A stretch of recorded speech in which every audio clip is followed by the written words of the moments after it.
Good evening. It is 7 o'clock on a Monday evening, and if you're joining us here live and in person here from Cornerstone ATX, then you're here at CARES Community Speaker Series. If this is your first time here, we'll give you a bit of an explanation of what this is. CARES stands for Caregivers, Communities, and Relatives Empowered for Support. And the support is for those who are struggling with any type of addiction or substance misuse. So the goal of our program is to provide a safe, confidential space where anyone, if you're a family member, if you're a friend, or just someone who wants more information on how to be helpful in the community, can receive education, can receive resources, and understand where the support is to help communities. And to that effect, every Monday, we welcome a new guest, an expert in the field of addiction, to be able to share that information with the goal to provide that education to the community. So thank you for joining us, for those live in person and for those who are streaming here. Tonight we have an incredible and wonderful speaker here, Dr. Fiona Conway, who is going to share with us, and I'm going to read her bio because I definitely don't want to mess this up, because there are some amazing moments here that you want to hear about this. When it comes to Dr. Conway's experience, she is an associate professor at the University of Texas at Austin School of Social Work.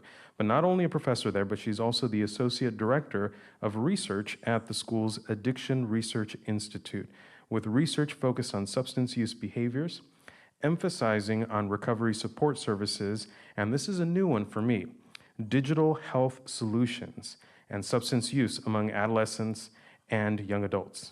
She also collaborates with biomedical scientists to investigate the relationships between behavioral health and human biology, with a particular interest in the relationships between psychological distress, neurocardiac self-regulation, and substance use.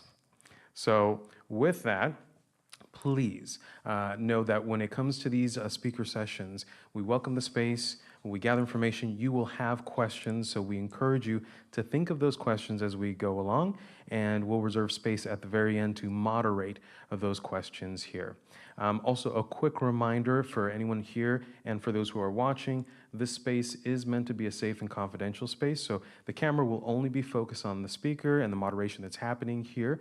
We also ask that when we get to the questions, please feel free to ask openly, but we also ask that we reserve any names outside, so we'll use friend or someone I know, but we'll try to avoid any type of specific names. But again, this is meant to be a confidential space, and we hope you enjoy this evening. So without further ado, Dr. Conway, the microphone is all yours. All right, thank you very much for having me. Before I start talking about smartphone-assisted recovery support, I want to talk a little bit about the history of technology-assisted research in addiction science. So I'm going to be modeling some of that behavior by using technology to assist me with this presentation. So first, sorry, I just need to see this slide. Okay, so yes, so the title is Smartphone-Assisted Recovery Support. And we're talking about how it's going to be helpful for self-management of craving, stress, and anxiety. Next slide. So there is a long and rich history of technology assisting addiction science, starting with 1927, the invention of a device to measure intoxication, and that's in the black and white photo on the slide. And then about 30 years ago, we invented goggles that simulated intoxication, we meaning the field. And then more recently, scientists are using scanners to look at people's brain waves and patterns and cell structures to figure out the effects of alcohol and drug use.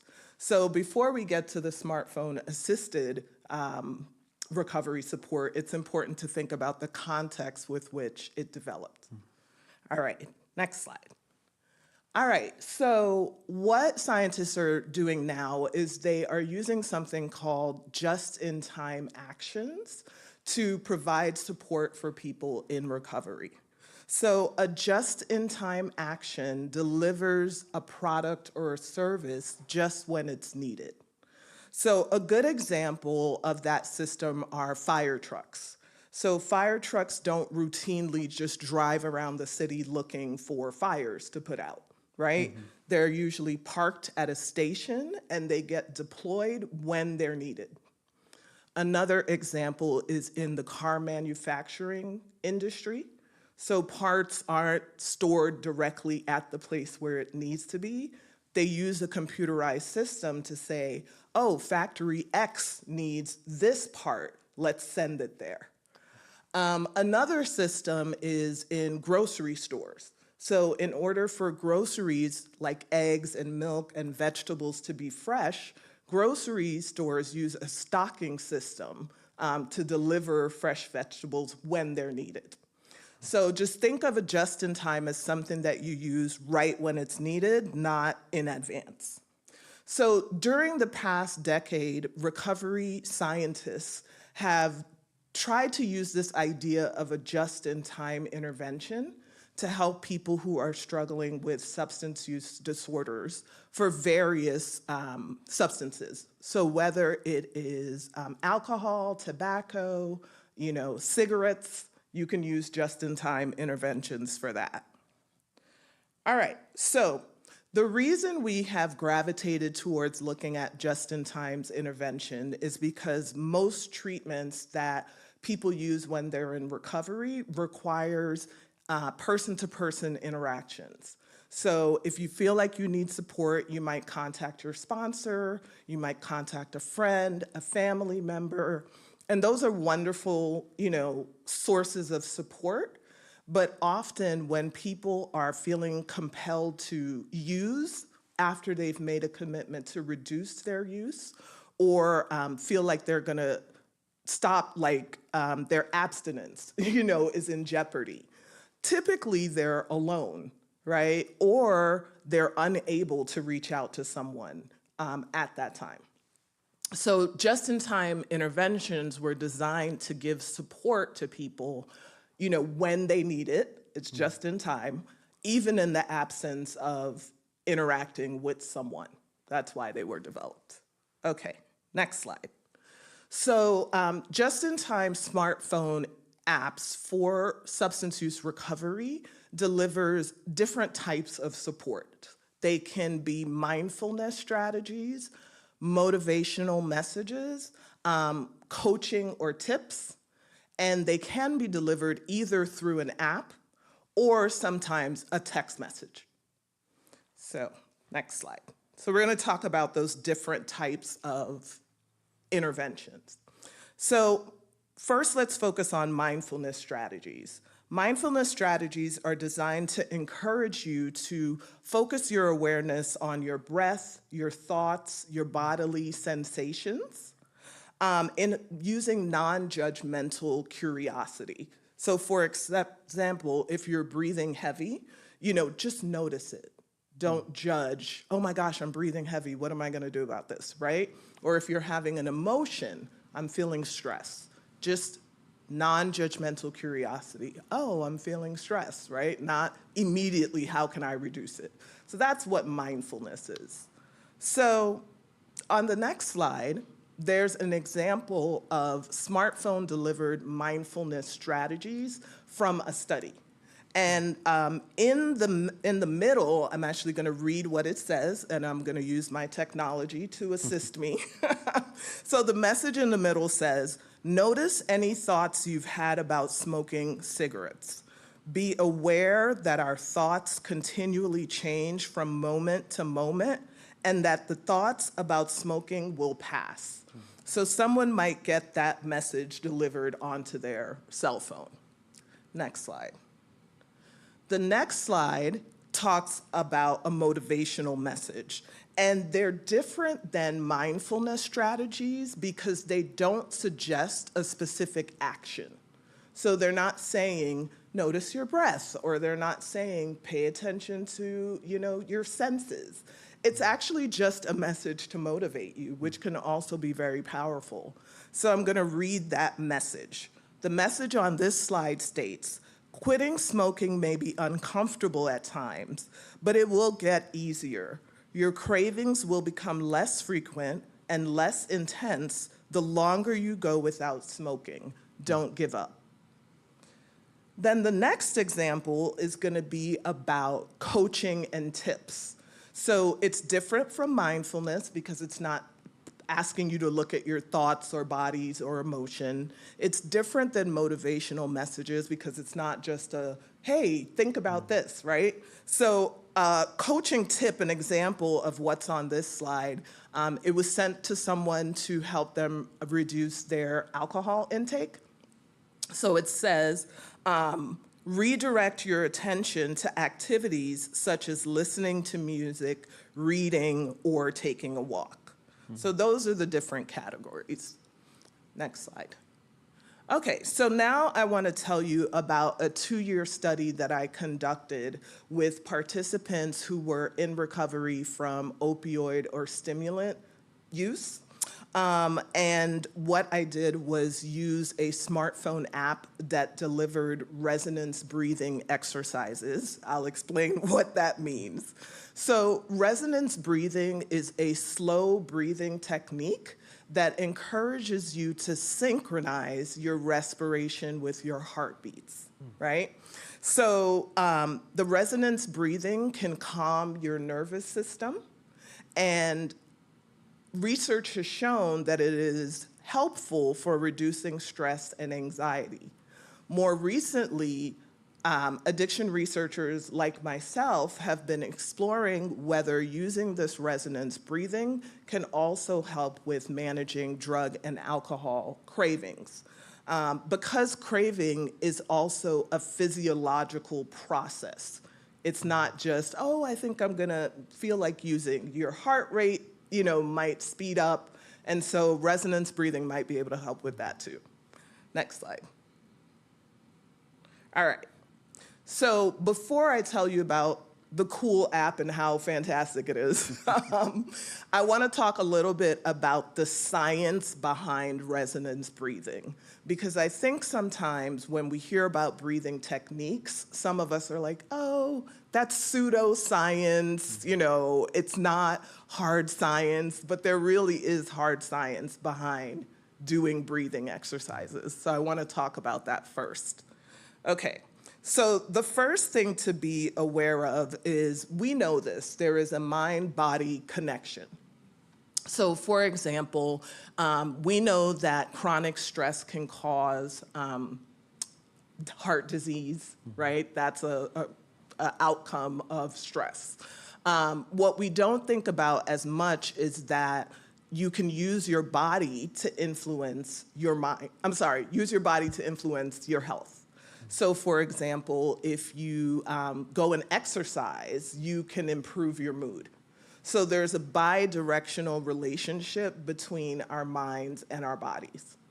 And what resonance breathing does is look at this feedback loop that we have between our brain and our heart. It uses something called the baroreceptor reflex, and it's basically just a communication loop. And on the slide, there are little green dots on the heart, and those are the baroreceptor sort of agents. So let's see. Next slide. So this is one of my favorite slides because it explains our autonomic nervous system in a way that you can explain it to a 5th grader, which is the part on the left that shows the cartoons. And then you can also see what it would look like to a med school student. They might show them that graphic on the right. And basically what it's saying is, when your brain receives stressful stimuli, it communicates to your heart through that baroreceptor that I showed, that we're in a state of stress and your heart rate picks up. So that's your sympathetic nervous system, what we commonly known as our fight or flight system. What people don't talk about as much is what we call the rest and digest system. So when your brain receives stimuli that's calming, like if you are taking a warm bath or you're listening to soothing medication, then soothing music, then your parasympathetic system gets activated and it tells your brain, relax. I'm in a state of relaxation. So on the next slide, we'll see that something called your heart rate variability is how we measure the functioning of your autonomic nervous system.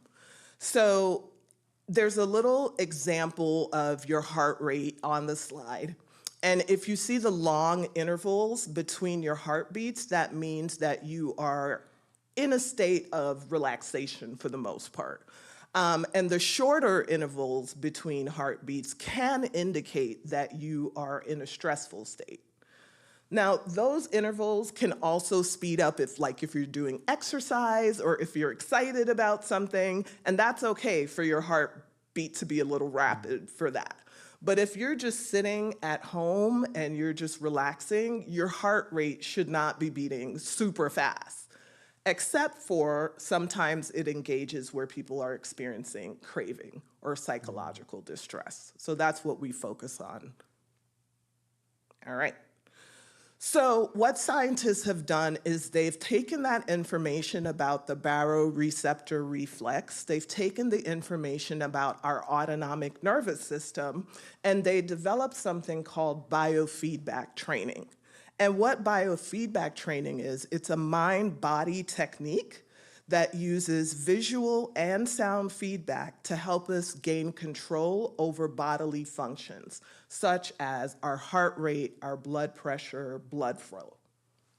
So if you look at this slide, this next slide, there's an individual sitting in an office with someone else who is training him how to do biofeedback. So as it shows there, there's stressful stimuli, which can lead to a rapid heartbeat, right? Mm-hmm. However, if you slow your breathing, you can then communicate back to your heart and your brain that you're in a relaxed state. Next slide. Biofeedback training is wonderful, but it has some limitations. First, most people cannot afford a biofeedback training session or series of sessions with a specialist. Another thing that's a barrier is just transportation. Let's say you can afford the biofeedback sessions, but then you have to make sure you have reliable transportation to get there. Another barrier for some people are caregiving responsibilities. You have to take care of your kids, you have to take care of elderly parents. You can't take time out of your day to go to biofeedback training sessions. So what addiction scientists have done is figured out a way, and you can go to the next slide, on how to do biofeedback training in a wireless situation. So that's what we did in my study. We tried to look at that. All right. So I'll tell you a little bit about the study. Next slide, and the one after that. Okay, so our study was funded by the Texas Targeted Opioid Response Funding Mechanism, which runs through the Texas Health and Human Services Commission. And what we did was we partnered with recovery service organizations throughout the state of Texas, and we recruited about 71 people to use this phone app for 8 weeks. And we collected data from March of 2021 to June of 2023. So this next screenshot is what the app looks like to a user. So there is a timer to tell someone how long they are doing a breathing technique. There is a pacer to tell them when to inhale and exhale. There's also, it gives them feedback about their heart rate. So they can see, hey, I started at 93 beats a minute, which is pretty high. That was probably me at a stressful state. And then you can see after a couple of minutes if your heart rate slows down.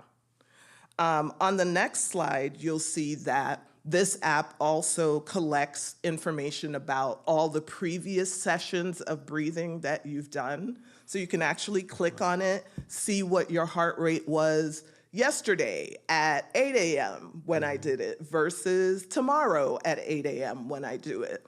And so that's really good information for people to see, just to be aware of what's going on with your heart rate over time. So next slide. Okay, so what we did in the study was we instructed participants to use the app for about 5 minutes every day. And then in addition for the 5 minutes every day, we said pick up and use the app if you're feeling drug or alcohol cravings, if you feel like you're gonna relapse, if you're anxious or stressed, or you just want to feel calm. We also had them email their data to us every week so that we could process it and see how often they were using the app. We also had them do online surveys so that we could look at their general health, their general levels of craving, what substances they use, so we collected that information too. All right. So now I'd like to tell you about the experience of people who were in the study. So, next slide.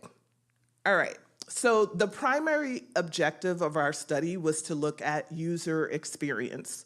So user experience is important because a very strong and good experience allows people to stay engaged using the app, and it drives satisfaction. Conversely, if you have poor user experience, it leads to frustration and abandonment of using the app, which we don't want. So these are some results from our participants. So this slide shows participant ratings of the app based on several measures. Acceptability questions are in yellow on the slide, and they measure satisfaction. So as I mentioned, if intervention is satisfactory, then people will continue to use the app. The other questions in green are called appropriateness. So that captures the fit or alignment between the app and what they're using it for. So if I said to someone, this app will help you with your cravings, and they feel like it didn't do that at all it did was let me see my heart rate, then it's not appropriate to what it was that we said it was gonna do. And then the last thing that's super important is feasibility. And those are the questions in peach on the slide. So it refers to whether an intervention can be reasonably used by participants. So if the smartphone app is difficult to use, same thing, people aren't gonna use it. They're gonna be frustrated and they're not gonna get the benefits out of using it. So next slide. What I would like to share is some quotes from our participants, because I believe that hearing the voices of people are so important, sometimes more beneficial than numbers. So when we did the feasibility, acceptability questions that I showed on the graph, we did see that most people agreed or completely agreed that the app met all of those functions. So it was wonderful to collect that data. But here's what some of the participants stated when we asked them questions. So on the topic of acceptability, one person stated, I'm gonna read it from my technology assisted, I needed to learn how to breathe and kind of take a minute before I start responding to things or reacting. So someone suggested the app and suggested your study, and I was all for it. It let me know how stressed I really was by my heart rate, and having to concentrate also helped me center myself as well. On the next slide is a quote from someone where we asked about the appropriateness. Was this a good fit for what you needed? And this participant said, it actually helps a lot, especially with the breathing techniques. I didn't know about those before, and so it was nice to kind of get that information and be able to practice doing that, and to kind of help me in the future whenever I have episodes like that. The app helped me manage cravings and stress fairly well. It definitely helped take my attention off the episodes of craving. And then finally, we asked someone about the feasibility. Was it easy to use the app? What did you think? I love this because the person says, I think it's easy to use. It's easy on the eyes. It's easy to click it and open it up and activate. There may be a lot going on behind it, so this person was aware of all the heart rate stuff. But on the face of it, it was easy to use. So those were really promising, feedback from our participants. Next slide. So remember how the cartoon with the flight and flight was one of my favorite slides for the brain part of it? This is one of my favorite slides about the user experience. So we were thrilled to get unprompted feedback from our participants. We provided payments to participants in the form of gift cards in compensation for their time and energy in emailing the data and everything like that. So we would send email messages to them saying, hey, your payment is coming, right?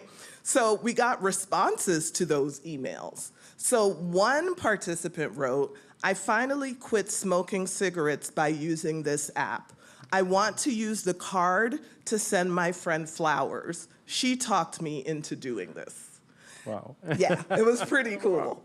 And then another person wrote, we sent the email and we said, hey, your payment is coming. And they said, it's not about the payments at this point. It helps me relax, and I want to help others stay sober. So that was really gratifying to see.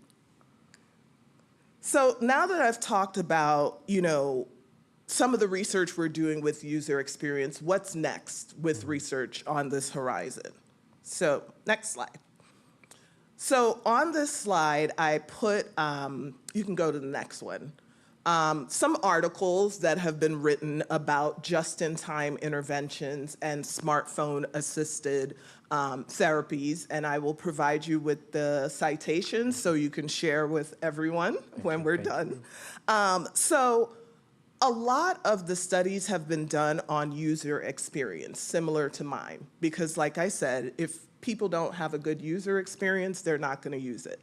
But the next frontier of research really wants to look at effectiveness using measures like how many cigarettes per day, how many drinks per day, how were your craving experiences. So in addition to the subjective, I liked using it, we also need to see if there were actual measurable decreases in alcohol, cigarette, or substance consumption.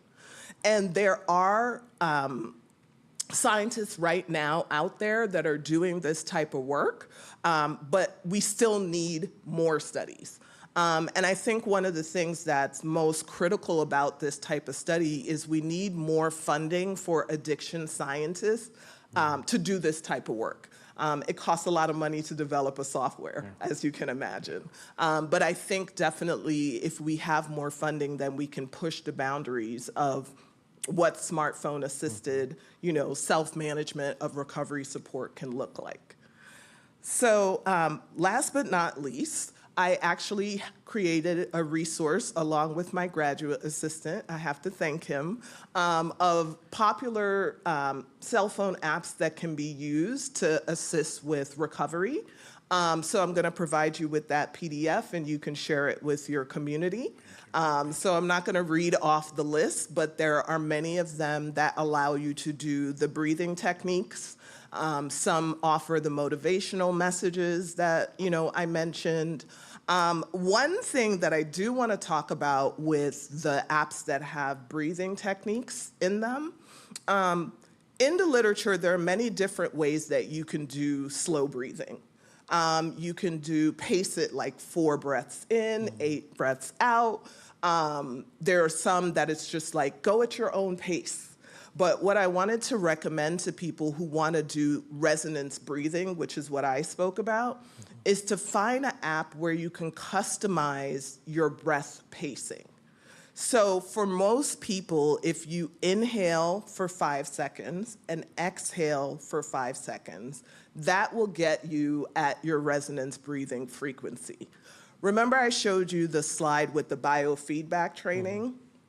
With that type of training, they identify your own specified individual resonance frequency, which is somewhere between 4.5 to 7 breaths per minute.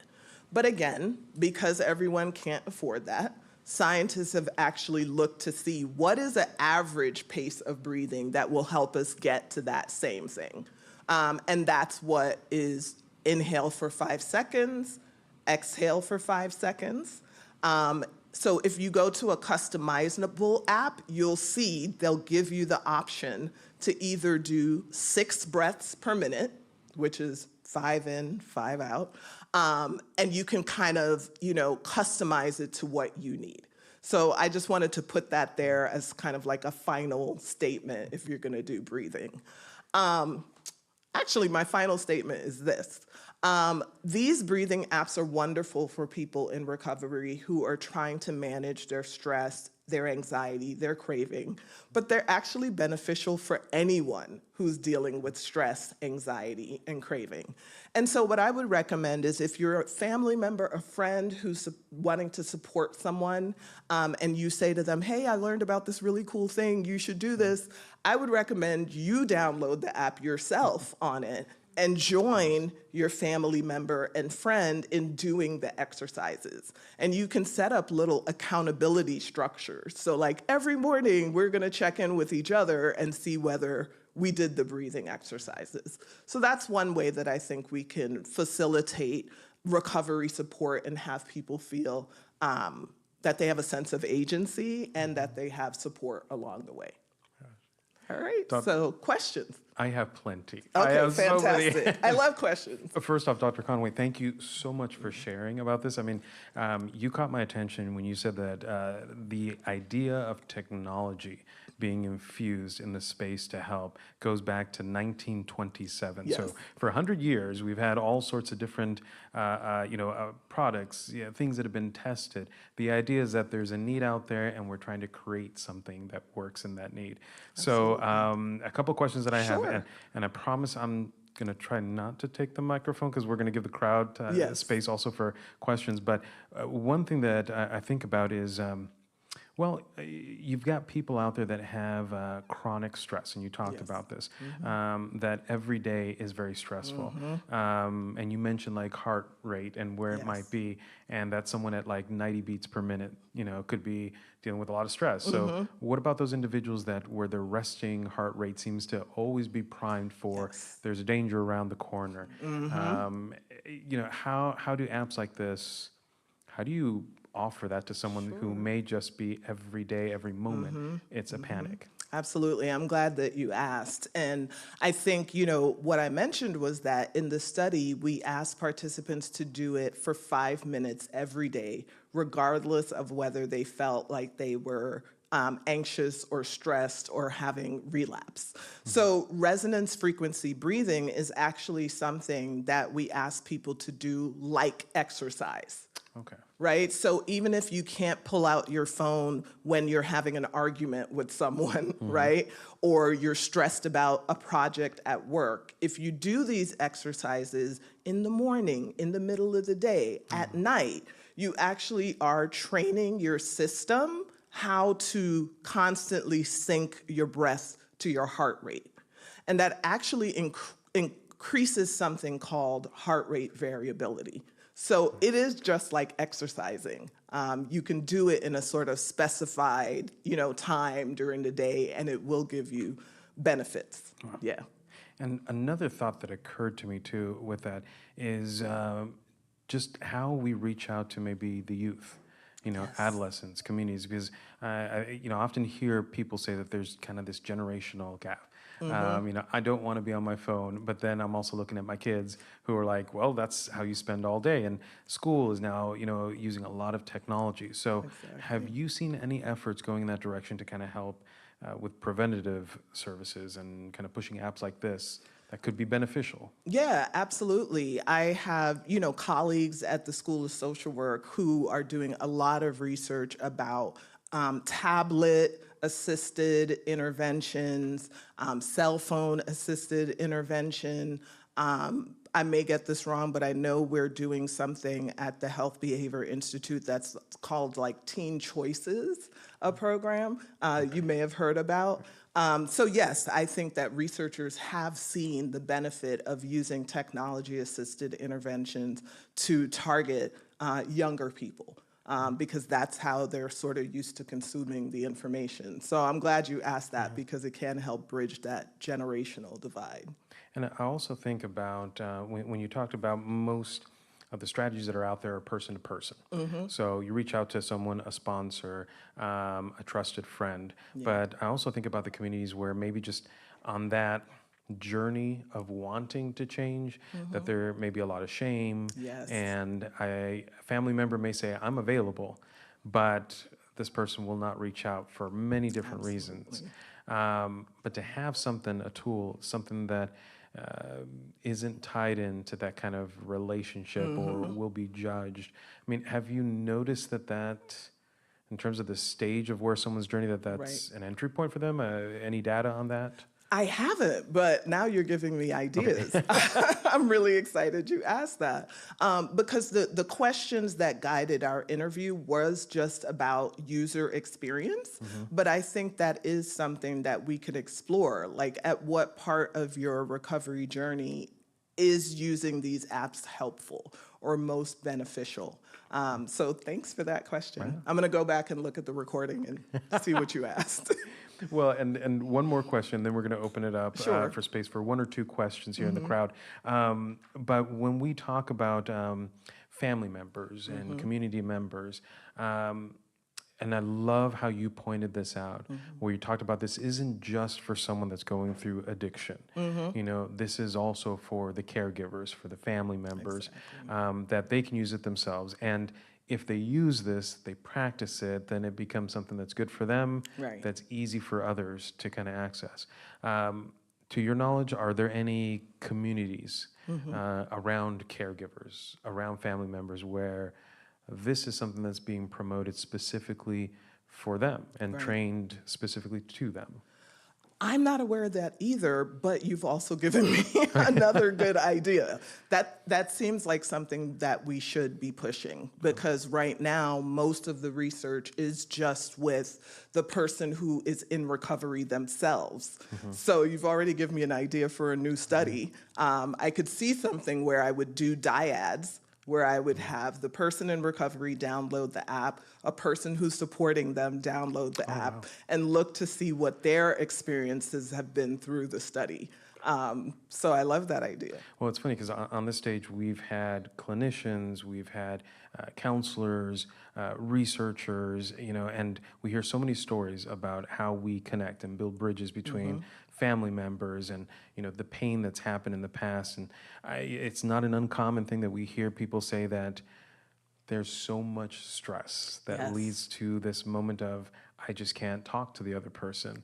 Or the second we walk into the room, the emotions and the tensions just escalate.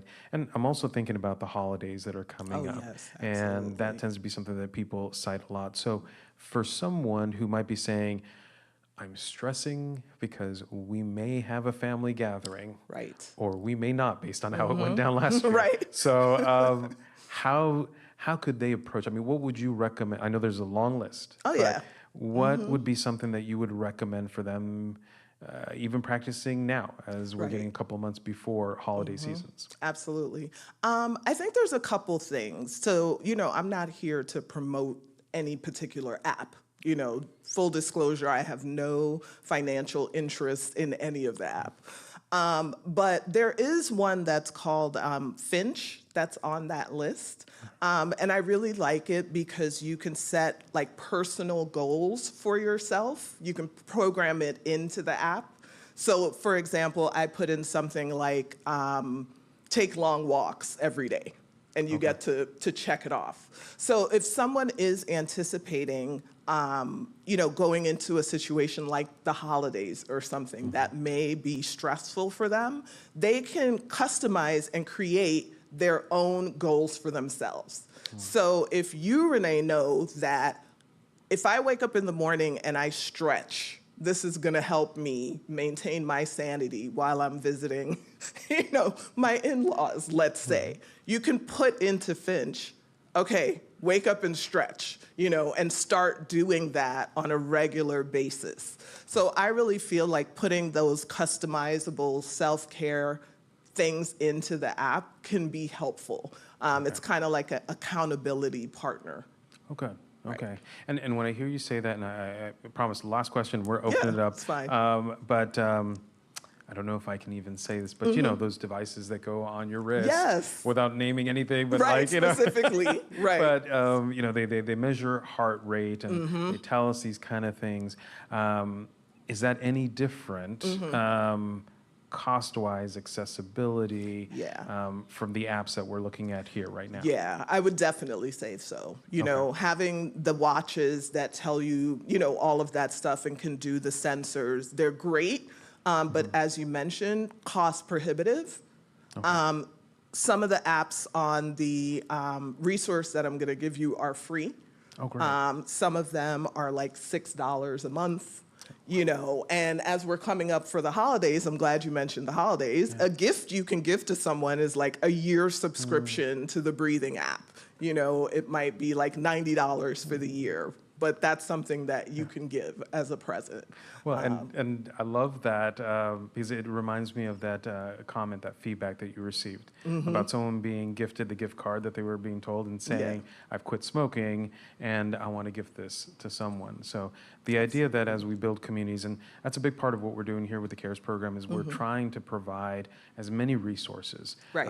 I will tell you that, I've been in this field for a long time, more than 20 years, and this is the first that I'm hearing of these kind of approaches and apps. And I'll be the first one to admit, I still don't know how to work a fax machine. It's okay. And I don't understand why we still use them. Right. But that said, technology and the way it's evolved and the fact that it's something that people are using, it's a whole generation. Absolutely. That we live and breathe through this. And yet there's helping resources around that. It's a comfort to know that that's out there. Okay, absolutely.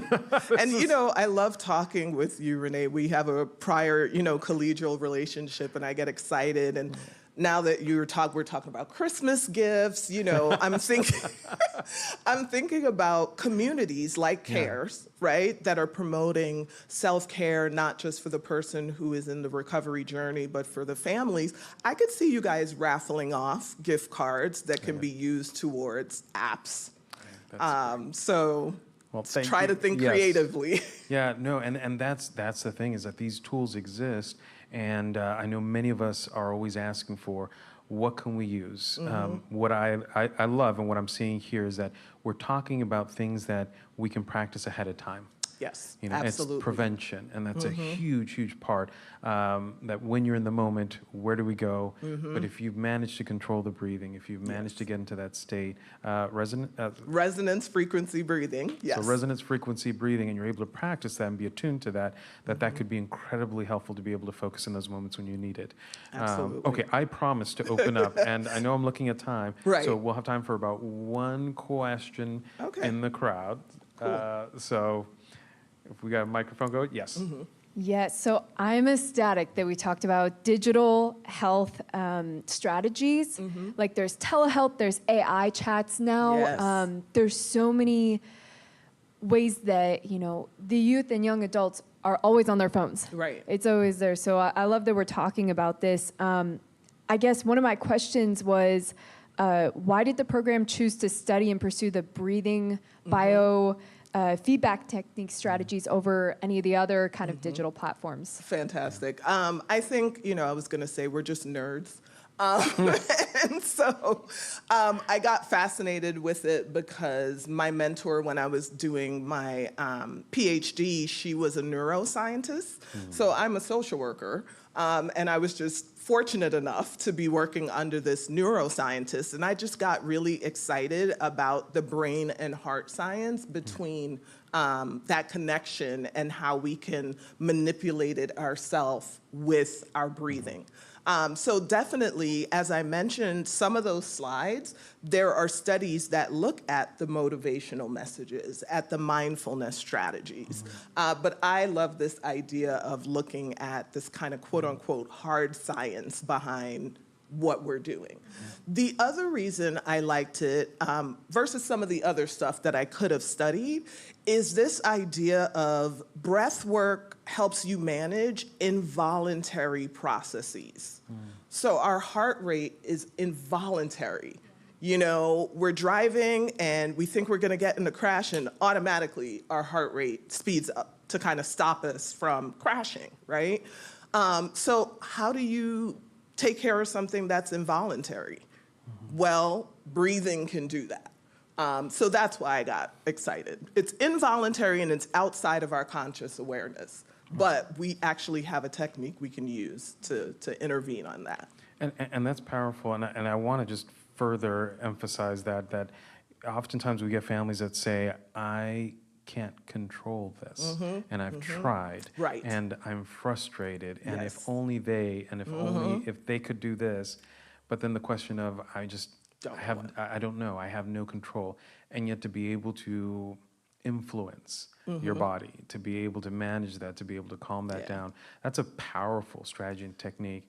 So Absolutely. we're going to be putting this on our website. Yeah. This video is going to be online, so Yes. we're encouraging people to revisit, to rewatch, to share, Great. to bring questions, because this is kind of information we want to share in this community. We hope that you'll come back with us and share sure. more, because like I said, there's a lot of questions that are going to be floating around in the community, and we really appreciate you coming. Thank you. I just have one final Yes. statement. What I'd like to say is that, you know, the digital assisted, you know, smartphone apps, all that stuff I'm talking about, they are part of a continuum, right? So they're not going to pull someone out of recovery all by itself, right? So it takes those interactions, it takes therapy. For some people, they need medication. You know, you have to put all of those things together and think of them as a toolkit. So I don't want folks to be like, oh, this is the answer. You know, it's an answer for when you need something just in time, in the moment. But we all need spiritual care, you know, counseling, medication, all of those things come together to help. I promise you, we did not plan this. Yeah. But the next thing I was going to say is that as part of adding to the toolkit, the speaker series, every week we have a unique speaker. They bring something forward. They add tools that people can use. So again, this topic here tonight is going to be online. It's going to be on our website, and it is among many speakers that are out there. Dr. Conway, you have helped us complete what has been a 4-part series in understanding individuals with addiction, Right. and also finding practical steps to help. Fantastic. What we're about to start is a new series with 4 more speakers. They're going to talk about the caregiver's experience. Wonderful. And how to help the caregiver when you're caring for others. Yes. So that's going to start next Monday. We're going to have more speakers. So we encourage you to join us. If you like, you're going to see that we're going to have these clips posted. We have a social media presence on Facebook, Instagram, LinkedIn. So please follow us on social, like, subscribe. We are here every Monday night at 7 o'clock. We encourage you that if you're in Lakeway space, to come meet us in person and to be able to hear speakers live and ask your own questions as well in the community. So with that said, again, one more time, thank you so much, Thank Dr. you for Conway. having me. Thank you, thank you. And as we say every week here, if this is your first time in our space, whether in person or online, we just want to say one simple statement to you, which is, welcome home. We hope you'll consider coming back. Keep checking in with us, and this is a space